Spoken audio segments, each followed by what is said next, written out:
नमस्कार दोस्तों।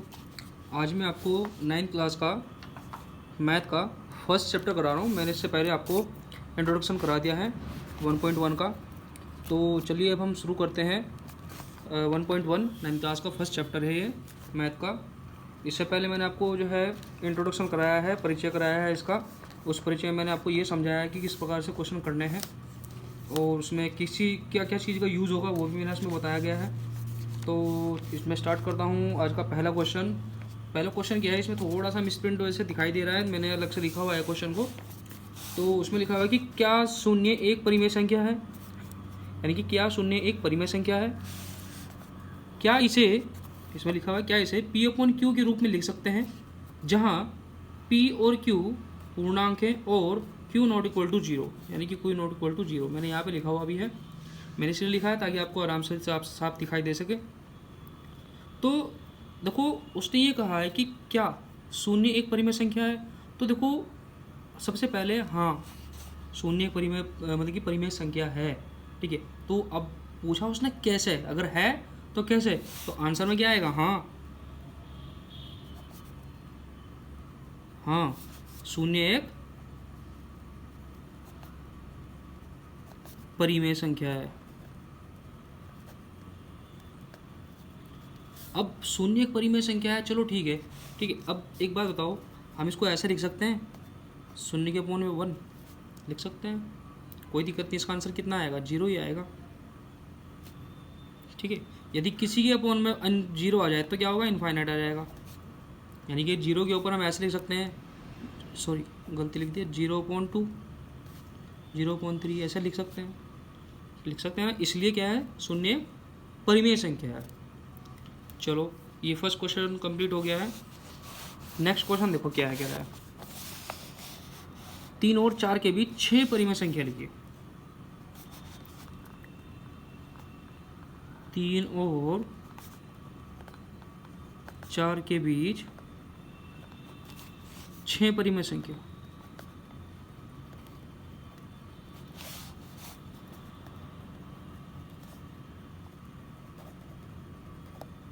छह परिमेय संख्या या ज्ञात कीजिए, बात एक ही है।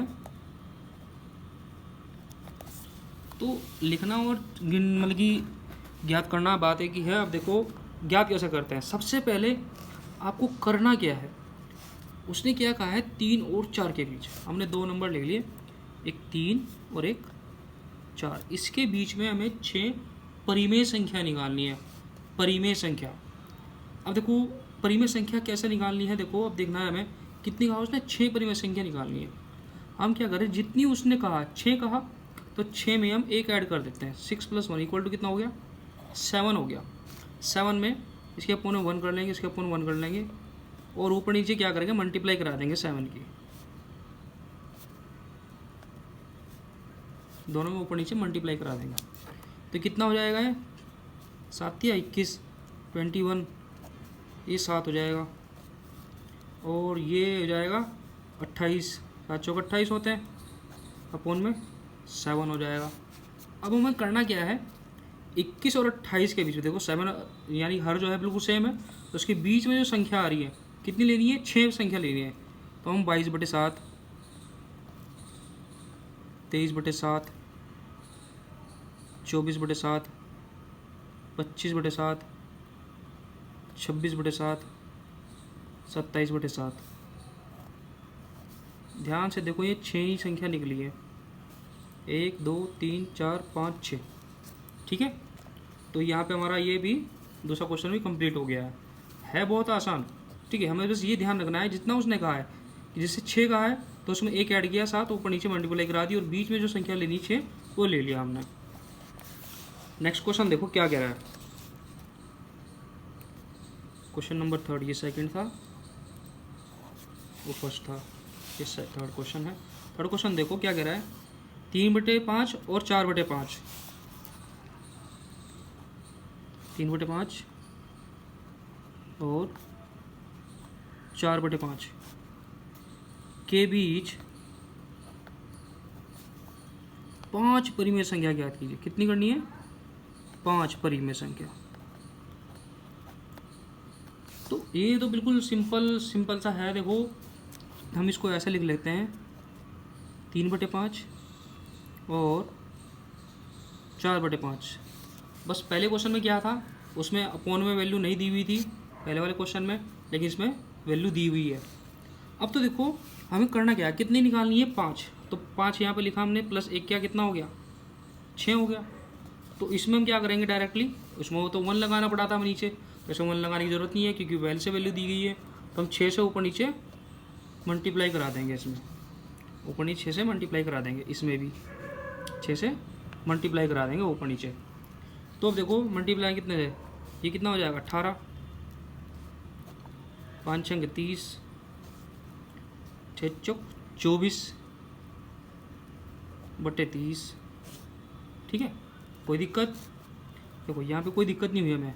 अब 18 के बाद कितना था 19/30, 20/30, 21/30, 22/30, 23/30। 1 2 3 4 5, ये कितनी संख्या लिखनी है, 5 संख्या लिखनी है। 5 संख्या हमारे पास आ गई है, कोई दिक्कत ही नहीं है। चलो चौथा क्वेश्चन देखते हैं, इसका क्या कहता है। चौथा क्वेश्चन क्या कह रहा है, तो वो उसने कहा कि नीचे दिए गए कथन सत्य हैं या असत्य है। ठीक है, ट्रू एंड फॉल्स, यानी कि सत्य और असत्य के बारे में बताना है कि सत्य है या असत्य है, उसके बारे में बताना है। देखो फर्स्ट पॉइंट जो दिया हुआ है उसमें लिखा हुआ है प्रत्येक प्राकृत संख्या एक पूर्ण संख्या होती है। हाँ होती है, देखिए कैसे होती है। उसने ये कहा कि प्राकृत संख्या कौन से होते हैं, जो प्राकृत संख्या तो मैंने आपको इंट्रोडक्शन में कराया हुआ है, जैसे 1 हो गया, 2 हो गया, 3 हो गया, 4 हो गया, वो सब क्या होती है प्राकृत संख्या होती हैं। और जो पूर्ण संख्या होती हैं, पूर्ण संख्या 0 से स्टार्ट होती हैं, 1 2 3 4 5, ये सब क्या होती है पूर्ण संख्या होती है। तो क्या है हमारा प्राकृत संख्या में पूर्ण संख्या, देखो ध्यान से देखो, प्राकृत संख्या 1 2 3 4 है, और जो पूर्ण संख्या है 1 2 3 4 5 है। तो ये और ये देखो, ये संख्या भी ये संख्या सब सेम आ रही है, मिल रही है, यानी एक दूसरे में, सिर्फ 0 को छोड़ करके। तो यानी कि प्रत्येक प्राकृत संख्या पूर्ण संख्या होती है।